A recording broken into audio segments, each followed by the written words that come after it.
সত্যি কি অদ্ভুত না? মানে একদিকে এরকম একটা অ্যাক্সিডেন্ট ঘটে গেছে আরজি কটকে নিয়ে, আর একদিকে রং চং সং সেজে, মানে বলেছিলাম না, হাতে তিরঙ্গা নিয়ে স্বাধীন দেশের মানুষ হয়ে স্বাধীন চেতা আমি, আমি কত স্বাধীন বলে নাচ গান করে সব কিছু করে আলটিমেটলি ওই বন্দে মাতারাম, আমরা স্বাধীন দেশের নাগরিক, আমরা এত সুন্দর দেশে এত সুন্দর সমাজে বাস করছি করে একটা সুন্দর রিল বানিয়ে ভিডিও বানিয়ে আপলোড করে ভিউজ কামিয়ে, আমি বলছি না আমিও রেভিনিউ কামাই, ভিউজ কামাই, সেটা বড় কথা না, কিন্তু অদ্ভুত। সত্যি কি তোমরা জানতে ইচ্ছা করে যে সত্যি কি তোমরা স্বাধীন?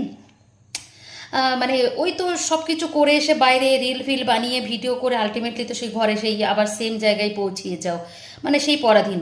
বা বাইরে বেরোলেও ইনসিকিওর, ঘরে থাকলেও ইনসিকিওর, যেখানে যাচ্ছ ইনসিকিওর। তাই আমার মনে হলো তোমাদের কাছে প্রশ্নটা রেখে যায়, কোথায় স্বাধীন একটু জানিয়ে